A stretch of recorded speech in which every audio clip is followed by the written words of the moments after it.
तो मैं सिर्फ इतना कहूँगी कि वर्तमान जैसे तैसे कटता सभी का, किंतु व्यापक भविष्य की कहानी होनी चाहिए। मरकर एक रोज़ जाना सबको पड़ेगा, मरने के बाद भी निशानी होनी चाहिए।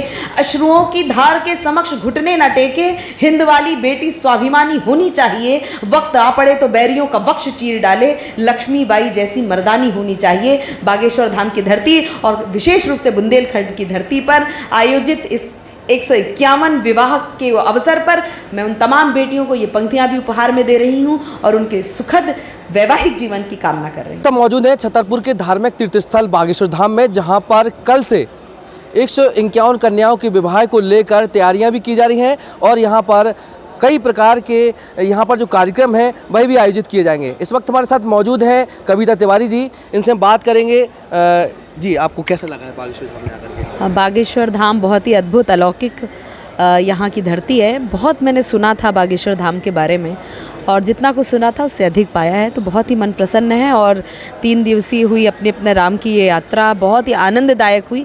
हमने इतनी कल्पना नहीं की थी, उससे भी ज़्यादा आनंद बरसा। तो यहाँ की मिट्टी की तासीर में ही शायद वो ऊर्जा है। जैसे कि अपने जो कुमार विश्वास जी हैं, उनके द्वारा अपने राम को लेकर जो व्याख्यान यहाँ से मंच से किया गया है, आपको क्या प्रेरणा मिली है इससे? देखिए, युग वक्ता श्रद्धेय डॉक्टर कुमार विश्वास जी, मैंने तो उन्हें बहुत अपनत्व के साथ, सम्मान के साथ उन्हें चाचा जी बोलती हूँ और वो मुझे बेटी मानते हैं। और ये बड़ा सौभाग्य है कि उनके अपने अपने राम के ऊर्जा सत्र का संचालन मुझे मिला हुआ है। उनको ऐसा लगा कि मेरे अंदर संभवतः इतनी पात्रता होगी कि मैं इसका संचालन कर सकूँ। तो मेरा तो ये सौभाग्य है कि मुझे रोज़ राम कथा सुनने को मिलती है। तो हमने तो यही सीखा है सदैव से, बचपन से, कि कभी भी राम के चित्र से नहीं चरित्र से सीखना है। केवल चित्र के सम्मुख हमने आरती उतार ली, इससे कुछ भी नहीं होगा। हमें उनके चरित्र को जीना होगा। राम कथा के प्रत्येक प्रसंग को, प्रत्येक पात्र को जीवन में उतारना होगा और आसपास ढूंढना होगा कि हम अपने जीवन में किन पात्रों को धारण कर सकते हैं, किन परिस्थिति में।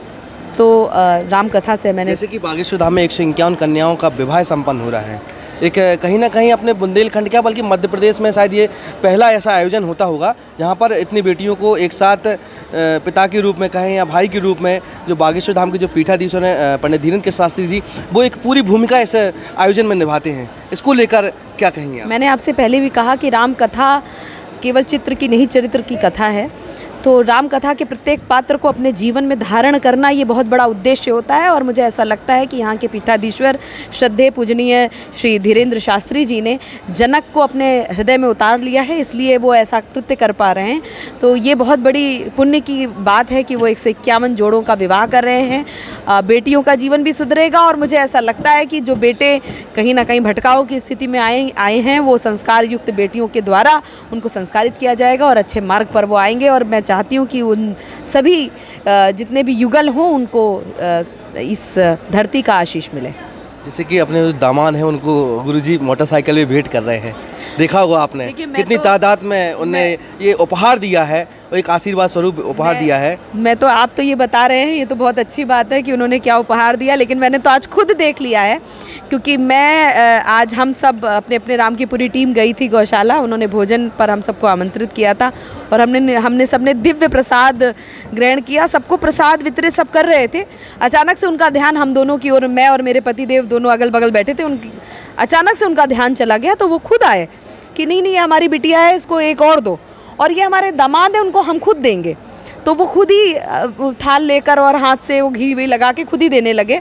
और वो मना कर रहे थे क्योंकि 3 वो आपके यहाँ क्या ककड़ी क्या बोलते हैं उसको, जो मोटी सी रोटी होती है, उसको जो भी बोलते हैं आपकी बुंदेलखंडी भाषा में, वो इतनी मोटी सी थी, हम लोग खा नहीं पा रहे थे। लेकिन उनका स्नेह इतना अधिक था कि वो घी में मिश्रित इतनी सी मोटी सी गकरिया बोलते हैं उसको, गकरिया। अच्छा, गकरिया। तो उन्होंने कहा ये गकरिया और दो, और गकरिया 3 खा चुके थे पहले से। और मुझे ऐसा लग रहा था कि वो सुपाच्य भी नहीं होगी इतनी ज़्यादा। लेकिन जो आप बता रहे हैं कि वो खांडवा क्षेत्र में देखते हैं अपन, दाल बाटी फेमस है, तो यहाँ पे भटाका बैगन का भरता, उसे भटाका भरता बुंदेलखंडी में बोलते हैं, और गकड़ी यहाँ बोलते हैं। पूरा बुंदेलखंडी भोजन हमने खाया और पूरा बिल्कुल ऐसा लगा कि सब कुछ प्राकृतिक था। और जो आप बता रहे हैं कि बेटियों के प्रति जो उनका सम्मान है और दामाद को वो किस प्रकार से आदर देते हैं, वो आज हमने प्रत्यक्ष देख लिया है।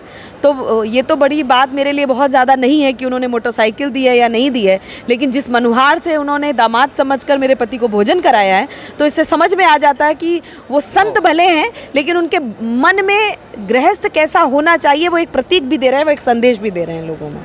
आप हमारे दर्शकों को क्या संदेश देना चाहते हैं? देखिए, बागेश्वर धाम की धरती पर हूँ और विशेष रूप से बुंदेलखंड की धरती पे हूँ, तो मुझे लगता है, और बेटियों का विवाह है, तो मैं सिर्फ इतना कहूँगी कि वर्तमान जैसे तैसे कटता सभी का, किंतु व्यापक भविष्य की कहानी होनी चाहिए। मरकर एक रोज़ जाना सबको पड़ेगा, मरने के बाद भी निशानी होनी चाहिए।